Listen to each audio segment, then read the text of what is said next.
Have you seen those DADD shirts? DADD stands for Dads Against Daughters Dating. The first time I saw one, I didn't even know how to react to it other than to stare open-mouthed until it passed out of my line of vision. I could spend happy hours telling this man all the reasons that I do not like his shirt, why that kind of attitude is not only offensive to women, but also harmful. I could talk to him about the importance of women being the autonomous owners of their body and sexuality. But I get the distinct feeling that this would be a fruitless and irritating venture. So instead, I think about my own father and the day he showed me his condom drawer. When I was about 15 years old, my father realized that in all likelihood I, his only daughter, would start having sex sometime soon. So one evening, when my mother was at work and my dad and I had the house to ourselves, he showed me the drawer where he kept the condoms, the same drawer that had been shown to my 3 older brothers before me. And he told me this: "Here's where I keep the condoms. Feel free to use as many as you need. If the supply starts to get low, you let me know, and I'll get you some more. There are 2 things you need to make sure you do. Number 1, if a boy tells you he doesn't want to use a condom, you tell him you are not going to have sex with him. Number 2, sex is a great thing, and it's something that should be enjoyed by both parties. So if you're with someone, and they don't care if you're enjoying it as much as they are, I would advise you to stop sleeping with them, because you don't need to put up with that kind of bullshit."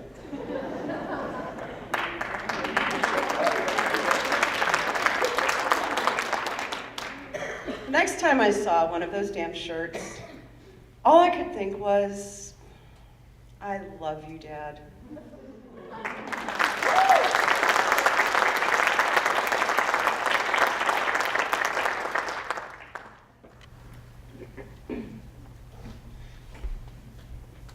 Let me tell you, a mom has many roles. But there are many roles that we take on in a single lifetime that, as mommies, we don't get a pat on the back for. You know those television cookie cutter mommies? The ones that bake their cookies from scratch, fold the laundry, and take their kids to soccer practice and all that good fluffy stuff? Well, I'm not one of those mommies. I bake packaged cookies, try to make sure that the laundry is clean as it sits in drawers, unfolded, and my daughter might have to catch a ride with a fellow soccer player to practice. I'm going to give you the real deal. I'm an urban mom. I live in Michiana, and according to guidelines of the government, I'm poor. But I say, screw the government's guidelines, because I am godly, wealthy, and healthy. You hear me? Am I supposed to fit those stereotypes that come with those goddamn government labels? You know, poor and in rags, uncleanly, and living in Section 8 housing with more kids than I can handle, expecting food stamps like clockwork, expecting that the government owes me. Well, I can say that I'm not like that. And the people that I know seeking assistance only used it temporarily, every time that they really needed it, which wasn't very often. I'm not on government assistance, and I thank God that as of this moment, I don't need it. Granted, I don't have much money, and that's okay, because my child doesn't really want for very much. And if she does, well, I'd hustle for it. That's right, this mommy is a hustler. I do whatever I morally can to get my child whatever she needs and wants. And if I can't get it right away, she will get it eventually. What's a hustler? some of you may be asking. Well, if you don't know, let me explain. A hustler is someone who is smart in their sense of money management, using their moneymaker, the brain. You may think of a hustler as being someone who cons their way into your pockets. That's the dark side that we won't touch. A hustler is someone that is cunning, skilled, and very resourceful at finding ways to make or earn money. Sound familiar? Sounds like a mom, doesn't it? I mean, mothers really know how to be resourceful and stretch a dollar and even flip it to bring in more income. Mommies like me are the real hustlers. Me in particular, my hustle includes my regular 40-hour-a-week job and other things that could earn me money. For instance, I clip coupons to save an extra $1. I donate plasma to earn some cash, and I consign my daughter's old clothes to buy new ones. I do eyebrows, and I also do a little hair on the side, a good shampoo and condition with a nice flat iron for those who can't afford the salon at the moment. I will also babysit for the mothers who need time to themselves or can't afford daycare.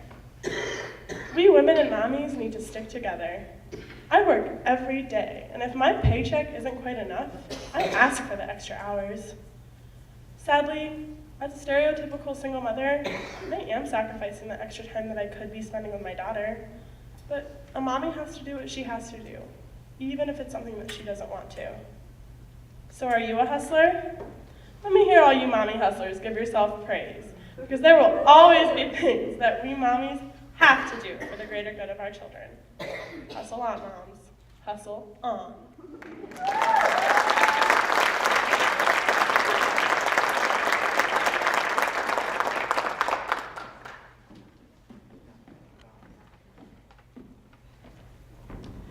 When I was younger, about 14 or 15 years old, I was learning gymnastics from a friend of mine.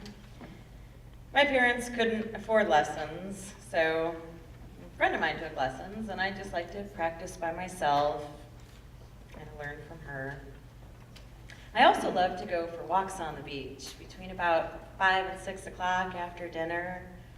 It was real quiet, the light was really beautiful. So one evening, I just put on my bikini and my big man's shirt over it, went down to the beach and just enjoyed the beautiful air and the light by the seashore. I got to where I thought it was relatively quiet and private so I could practice my gymnastics and nobody would see me. I did a few cartwheels just for fun. Little did I know there was a group of guys in the bushes nearby. I was just listening to the ocean and practicing my handsprings and kind of lost in my own world. I heard footsteps behind me, running fast. And my first thought was I got worried that there was a big dog behind me because I was afraid of dogs. And I remembered what people told me. Just keep doing what you're doing. Don't be afraid, just keep doing what you're doing. So I did. And then I felt my bikini bottoms being ripped down my body.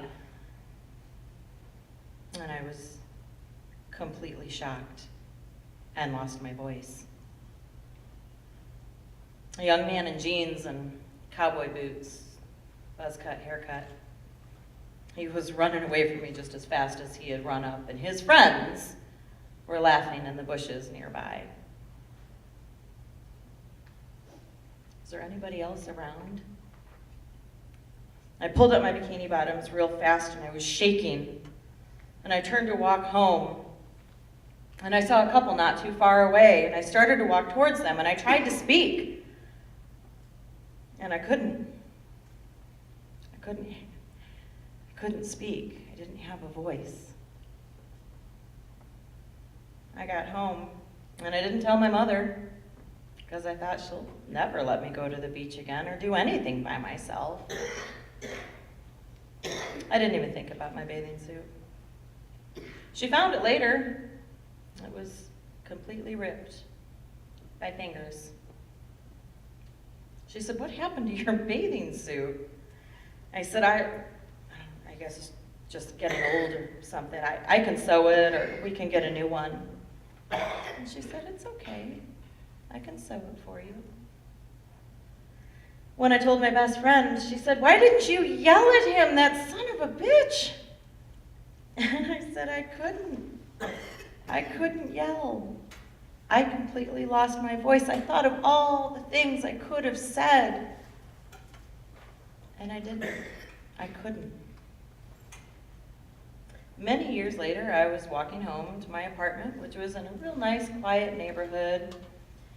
I had just gone to the corner store to get some milk, and I noticed there was a man following me. It started to make me a little nervous. I got a really bad feeling the last part of my walk, and I went inside my glass door and I closed it behind me, and I turned, and there he was, with his coat open and his penis exposed, jacking off. And I said, "You ought to be ashamed of yourself. There are children in this house, and you are disrespecting them and me, and you better get the hell out of here."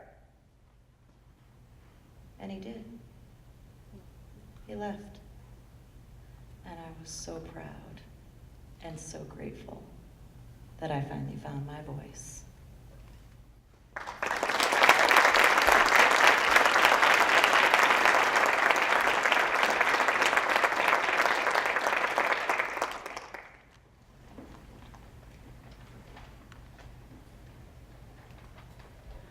Let's play a game.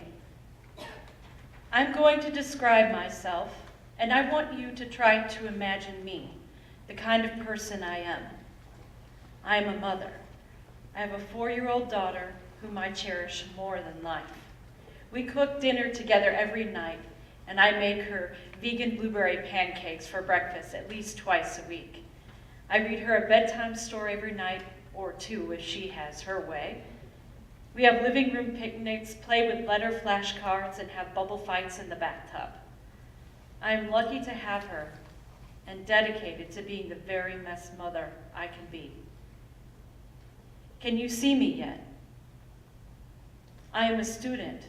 I work hard and forego sleep to maintain a 3.9 GPA. I present at conferences and have had my research published. I want to graduate with honors and go to law school so I can help people who haven't had a fair shake in life. I want, with my whole soul, to make a difference in this world. Am I getting clearer? I wear my heart on my sleeve. I am so sensitive that I'm a vegetarian because seeing anyone suffer, even an animal, makes me feel as if my heart is being ripped apart. Sometimes I lay awake at night sobbing because of all the pain in the world that I can't fix. I'm a loyal friend, one who is always there with a shoulder and a meal or a couch if need be. I protect the ones I love with a ferociousness that is sometimes scary. How do I look now? Now that you're starting to see me, let me say this. I am a slut, or at least society would define me as one. I have had twosomes, threesomes, and a single foursome. I have partner swapped, had sex in public, and my partners are nearing the triple-digit mark. I love sex. I revel in the feel and taste of a new partner. I have slept with people whose last names I will never know, and I don't feel any regret for any of it. How do I look to you now? Society would have you believe that I am a deviant, that I am solely defined by these sexual acts, that somehow because I enjoy my body and the bodies of my lovers, that I am less of a mother, that my scholastic achievements mean nothing compared to whether missionary or doggy style is my position of choice. Does it matter? Does it make it better if I tell you that my daughter has not met a single one of my sexual partners? Would you judge me less? Or if I told you that sometimes I'm celibate for entire academic semesters because I don't want anything to interfere with my studies? Am I redeemed?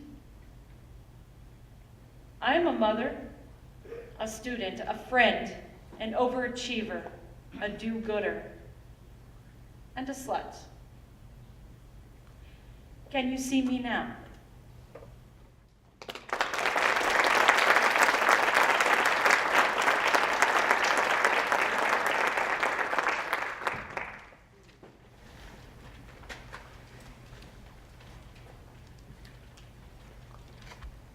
As the metal gate slammed shut behind me definitively, I knew I'd made my decision. I knew I could not turn back, that the natural procession of choices and consequences and life and love had all convened. I was in a maximum security prison walking toward an unknown fate. My mind wandered back to him, back to the man who started it all. Today was my wedding day. Today was my slightly altered fairy tale, and I told myself that I wasn't letting that little girl's dream die when I walked inside those gates. I was letting it live. In less than an hour, I would be classified as a prison wife, and I was okay with that. I would not enter this environment feeling ashamed, stupid, or belittled. My eyes searched until they found their home on the face of my groom-to-be. Yes, I was here in this prison, in this maze of cells and tombs and sterile hallways, a place of yelling and dull yellow jumpsuits, canine units, and guards with rings that clanked and echoed. Suspicious looks and stares of disgust lingered, but all I could see was you. And suddenly, a peace washed over me. My mind wandered again to that little girl prancing around wearing a white bedsheet all tucked into place to resemble a wedding gown, paper flowers in her hair. As a teenager, that same girl fantasized about beautiful venues, bright bouquets of flowers, and family members lining the aisles. My fairy tale marriage, sprinkled with notions of society and a woman's want for lavish ceremony and celebration, had become a prison wedding. And I was okay with that. We were married in a tiny glass room located within the visiting room, with inmates and their loved ones watching as we said our vows, exchanged our rings, had our first kiss as husband and wife. I was nervous through the entire ceremony, not because of getting married, but because of breaking prison rules. I wondered, could I take his hand? How many inches must I stand away from him? How many seconds is too long to kiss? All I saw at moments were the eyes of my husband welling with tears. His eyes held me almost in a state of protection from despair that lurked all around us. There was an adjoining room to ours. I didn't notice the man in the room at first, but his movements kept distracting my peripheral vision. I glanced behind my groom at this man. He sat one ear cocked towards the ceremony, wiping the smallest of teardrops from his eyes. He stared straight ahead. In a place of hardness, of darkness, of constant noise and chaos, I realized my wedding was important. It was a type of fairy tale. My husband and I brought a piece of humanity to a place that lacked a soul. We had no reception, no honeymoon, no mind-blowing wedding night sex, and no driving away in a car tied with soup cans as our family and friends waved us on with good wishes. His skin did not feel the touch of a starched suit, and I did not wear white. We had a simple bunch of Gerbera daisies glued together by my sisters so they could pass through security. Some days I sit staring out windows, lost in thought about a husband I cannot touch. But in the end, this wedding and this experience was indeed about celebration, about beauty, of peace amongst pain, about strength of love that waits, that does time on the outside. When people ask me the details of my wedding, I speak up with pride as a woman and as a wife, a prison wife, whose lavish affair was marrying the warm soul of a man in the depths of winter. I could not ask for more. Neither could that little girl with flowers in her hair.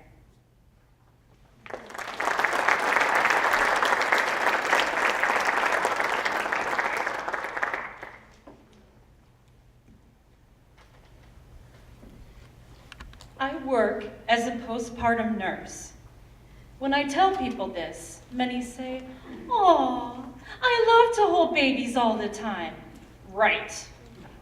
I care for new moms, babies, and even dads from time to time. I have seen some of the most beautiful moments in the world and some of the very saddest. People are struggling everywhere, and life is hard, but I know great happiness is out there.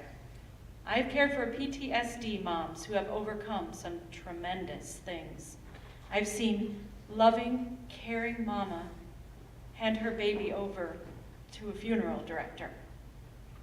I have seen moms leave their babies at the hospital to go in search of their next fix.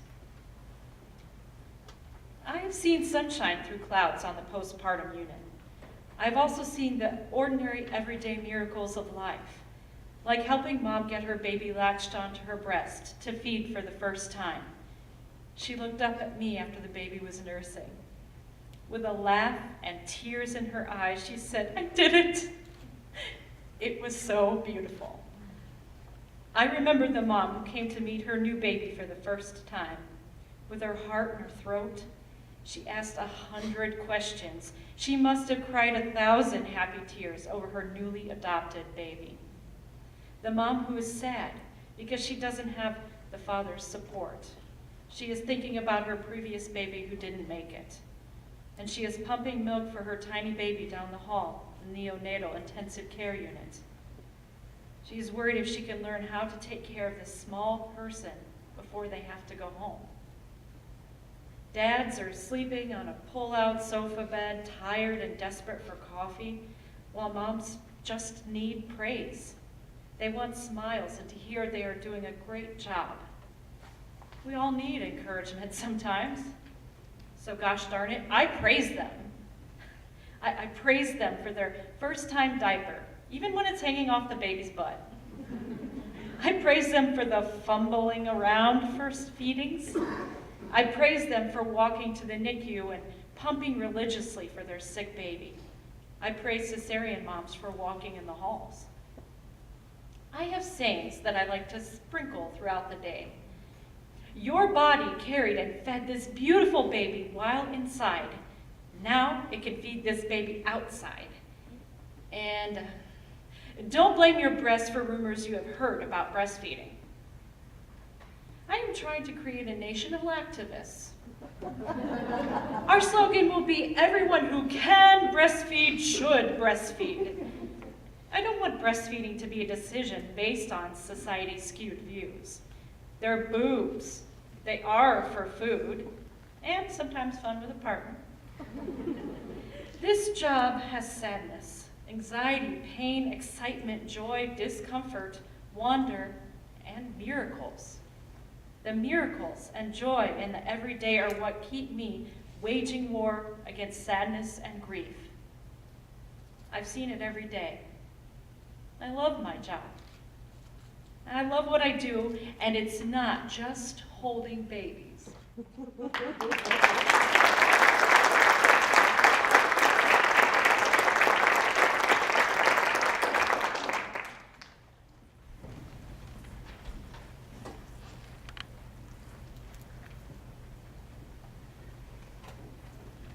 Dark pressure clamps down tight around my face as I inhale the brown 600 thread count pillow casing.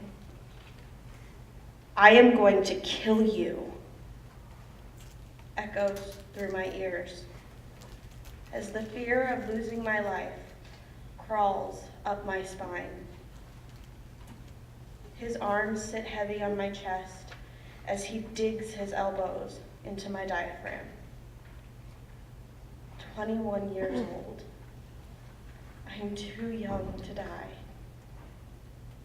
Thoughts race through my brain as I see my deathbed. Should I fight back or give in to this madness that I call my life? 3 years of this shit. And I can finally put an end to it and rest peacefully. My vision starts to darken. The light hidden by my shadows finally shines through. Tristan, that beautiful 1-year-old little boy. I can't leave him behind to take the rage my husband hits me with every day, to take the mental blows that end the day with black and blue. I see those precious baby blue eyes that look to me for love, digging through the chaos he has endured in his short lifespan. And it gives me the strength to fight back. I open my eyes to the once soft pillowcase that we both picked out. It feels like shards of glass on my face. I take in what little air I can get, and I wiggle, and I fight until I can get him off of me. No! I say as loudly as I can, gasping for air. You can't kill me! My head is spinning as his smile comes into focus. Is he laughing? That fucking bastard is laughing. You're stupid, he says to me. I was just kidding. I wouldn't kill you.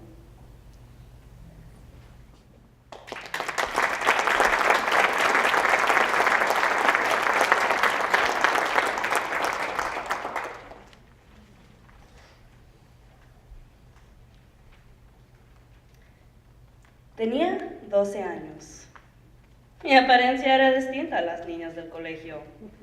No por una convicción verdadera, sino porque mi mamá no tenía dinero para comprarme el uniforme completo. Así es que solo me compró el pantalón de deportes y la sudadera.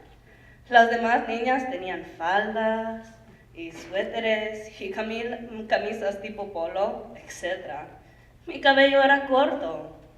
Muy corto. A mi mamá no le daba tiempo de peinarme. Teníamos que siempre salir a prisas a dejar a mis otros hermanos y ella checar su tarjeta. Así es que decidimos cortarme el pelo. Yo era distinta, pero no lo sabía. Me gustaba pintarme los brazos a escondidas. Cuando llegué al colegio nuevo, algunos vieron mis dibujos y pensaron que eran tatuajes, lo cual obviamente me gustó. Para la primera semana yo ya estaba agotada. Esta escuela tenía muchos maestros y unos 30 alumnos en cada salón. Parecía un mundo ajeno al mío. Me cansé de las miradas inquisidoras, excepto de una. Ella iba en el salón de al lado. Ella iba en el mismo año que yo. Se llamaba Laura. Laura me veía como nunca me había visto una mujer.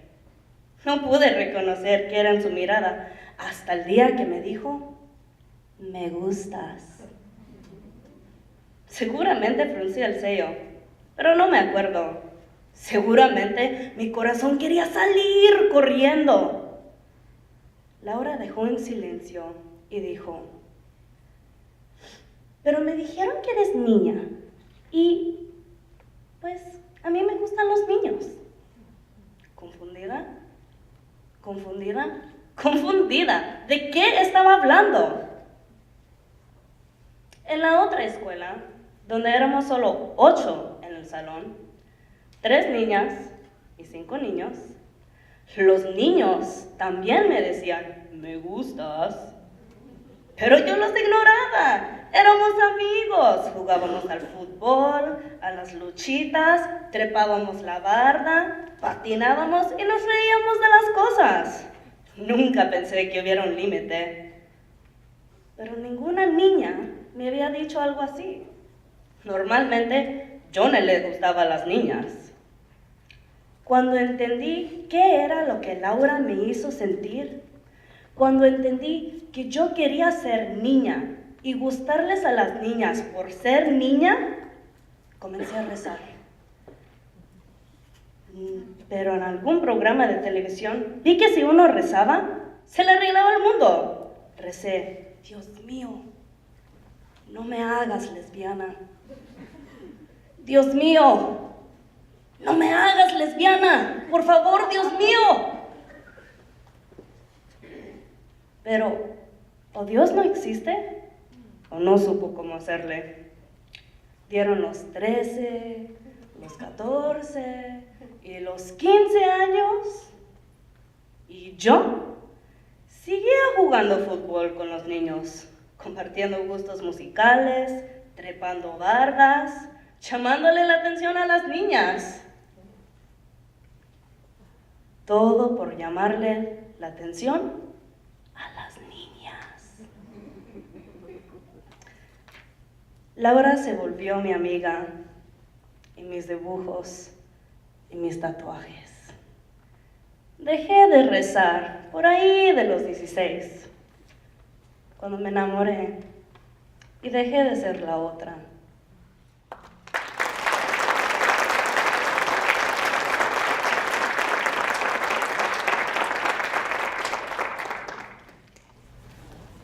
Inhale.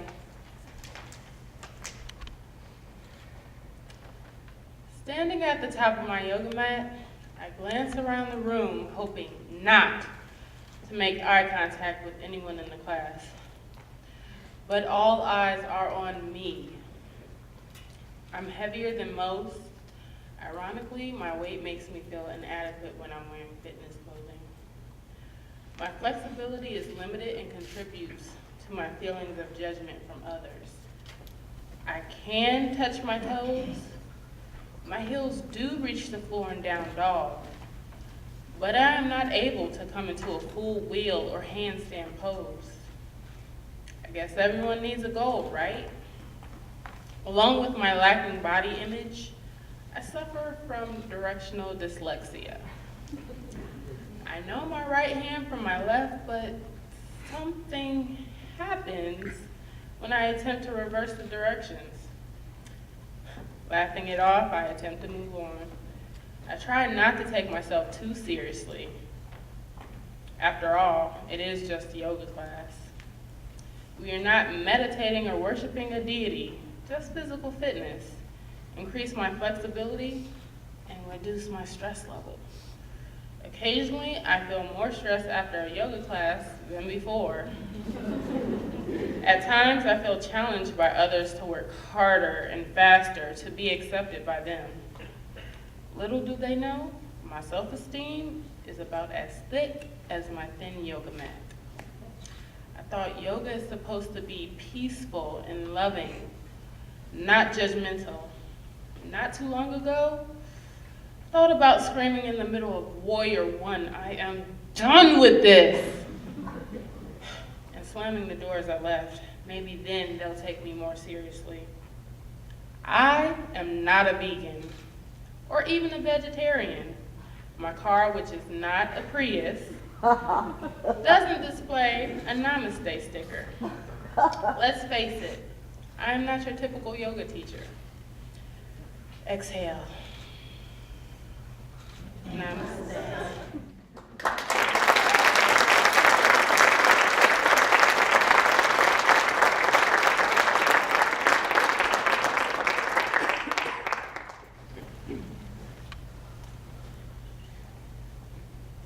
Crawling, crawling, crawling faster. Lynette's going to catch me. All is present, but none to witness the disaster. Hurry, hurry, hurry, she's going to tag me. The weight is enough to gag me. I loved playing with her. She was my best friend. I twist, turn, move to bend. The couches smelled of smoke, but around we crawled and played, pinned and trapped in this dirty apartment laid. We were having fun with a smile and a giggle. Phil's face disturbs me as he wiggles. Grown-ups are so boring, so we're going to hide. Lynette sat, staring off to the side. She'll never catch me, no way. But he did, behind the couch. Stop, get off. I don't want to play.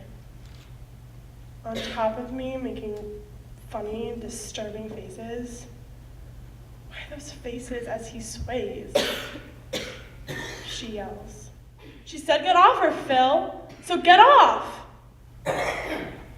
He pauses for a minute, reluctant, I would say. My grandparents tell us girls it's time to go, but they just missed the entire show. Sitting in the car, out the window, I stare. Lynette next to me, but almost not even there. This heavy feeling I have inside, as if there's a monster I must hide. My clothes were on, but I felt violated. Shamed, embarrassed, confused. A part of me felt bruised. It was nothing, no big deal. Then why do I feel this way I feel? Mom, about that thing I never told you? About that day I came home upset. You'll never guess this one, I bet. It's no big deal, then why my frustration? Later in life, I was told he was convicted of rape and child molestation. I'm not surprised, because there's that thing I never told you.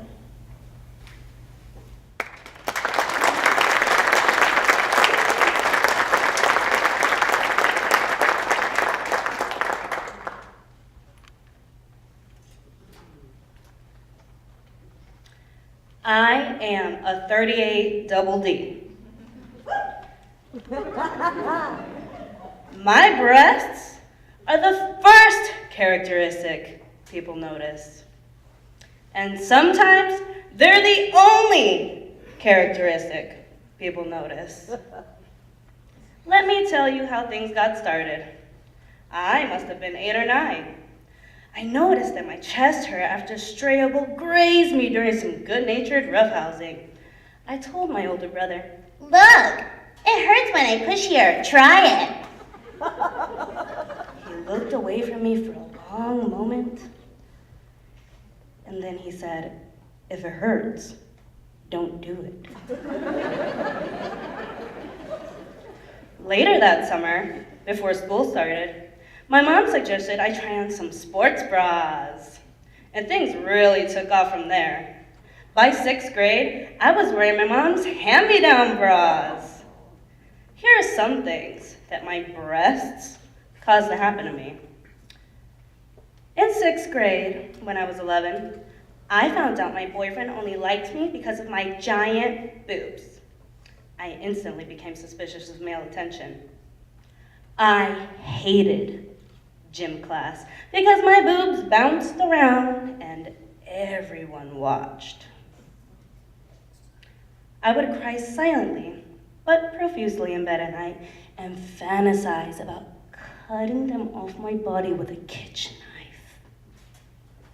At 15, I was approached by a 20-something man who asked for my phone number and if we could hang out. He asked how old I was, as an afterthought. When I turned him down, he told me I looked much older, and then he said he was sorry and walked away. When I was 18, attending Purdue University, I met my friend's roommate who had secretly had a breast enlargement before classes started. She lit up at my presence, hugged me 3 times in a row, and then eventually reached out and felt me up to see how real ones felt. And this is actually a trend. I can't tell you how many times women have grabbed at me or asked to feel my breasts and compare to their own. Young men would walk up to me out of nowhere and ask for my phone number and then retreat in disgust and call me a bitch because I didn't respond the way they had anticipated. Men hollered and catcalled me on campus every single day. Like my breast size suddenly gave everyone permission to engage me sexually. Meanwhile, women were saying how envious they were and how lucky I was to have such large breasts.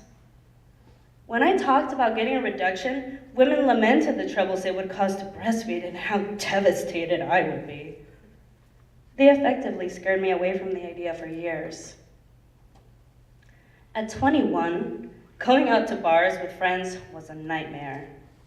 Men, totally unembarrassed, ogled and stared, making gestures and noises and crying out.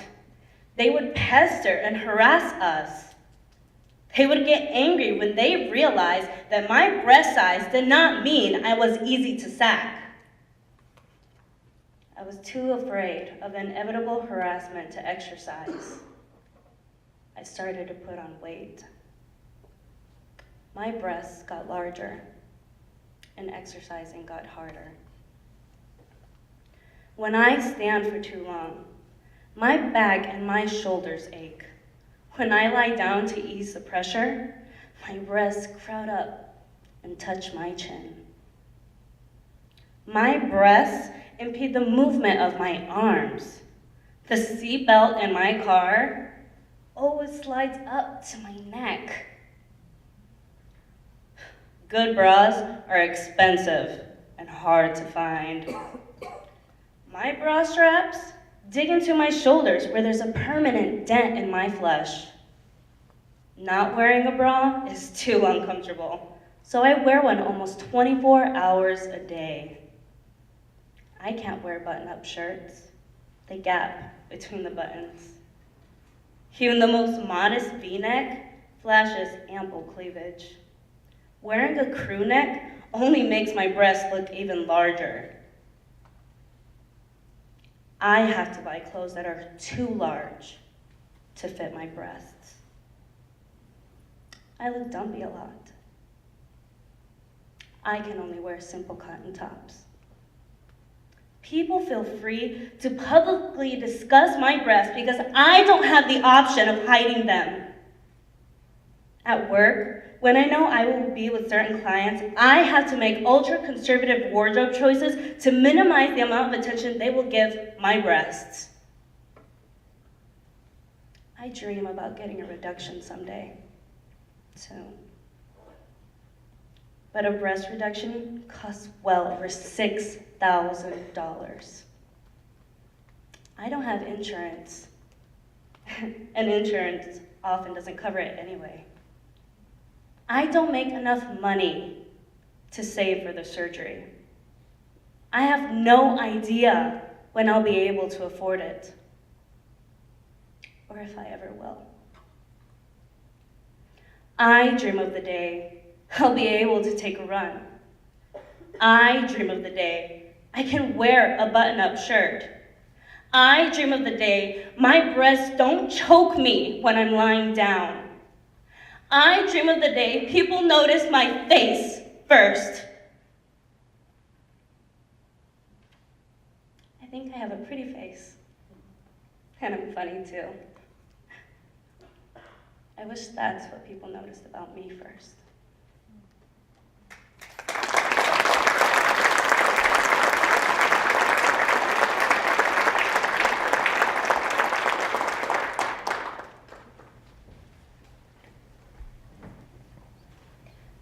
Nothing inside.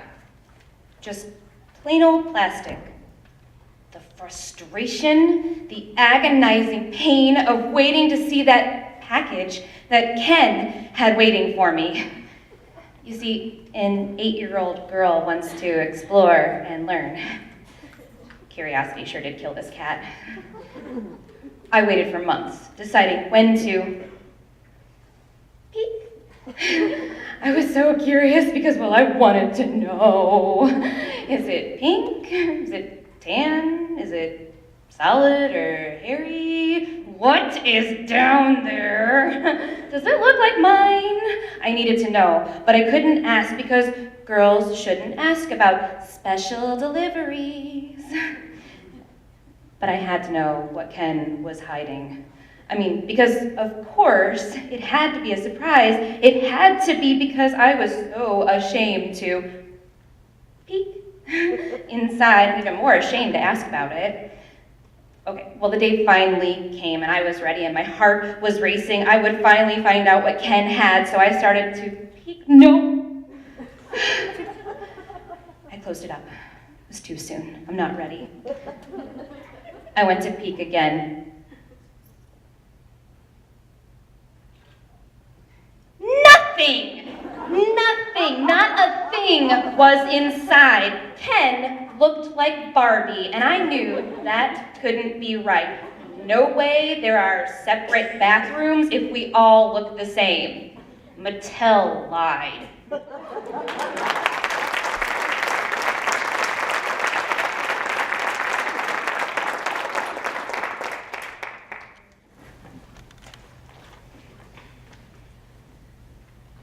When I hear men use the phrase, put out, it makes me want to ask them, what exactly is being put out? Your flaming penis? Yes, we'd better take care of that before the entire house burns down. Of course, I know very well where the term comes from. A woman is said to be putting out when she engages in sexual acts with said male, putting out her goods, so to speak.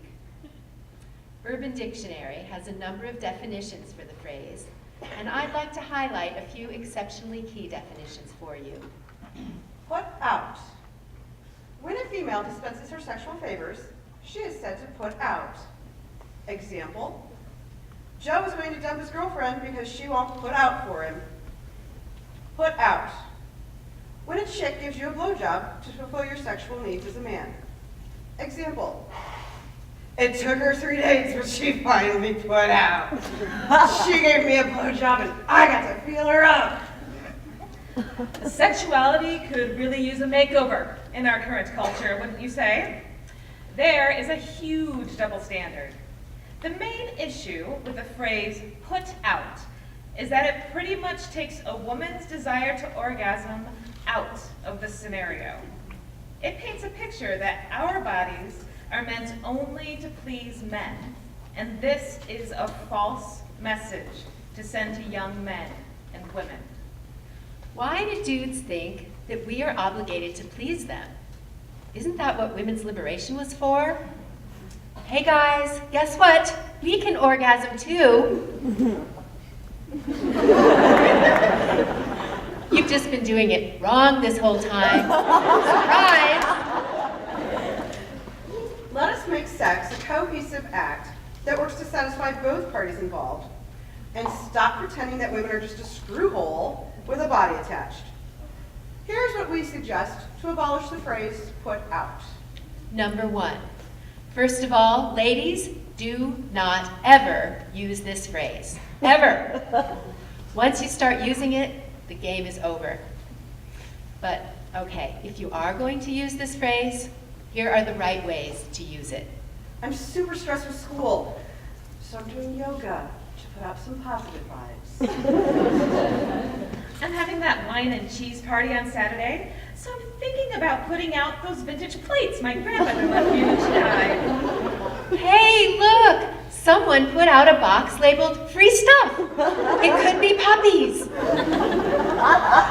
Number 2, if you ever hear this phrase being used by a fit, tan, hair-gelled 20-something boy, turn around and say, hey, listen, buddy, you need to get your priorities straight. You will never be happy in a relationship until you stop pretending that you're good at sex and start respecting women. Then hand them some condoms and say, be safe, you filthy animal. Number 3, finally, I think the most important thing to realize is that women have amazing, powerful bodies.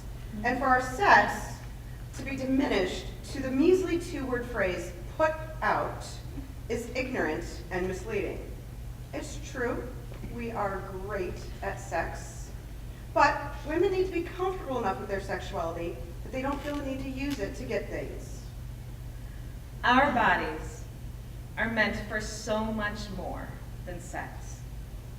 Like dancing, being a temple for your soul, and also lifting stuff. And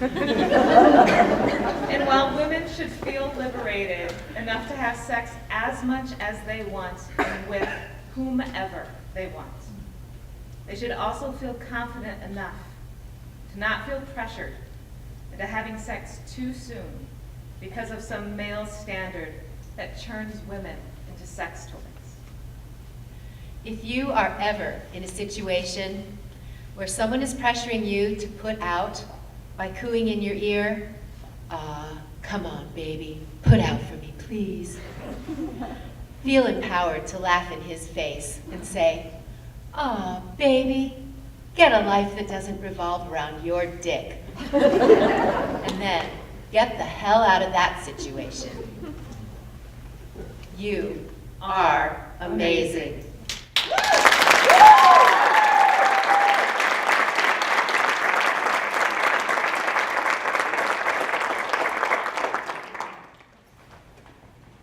What is a beautiful body?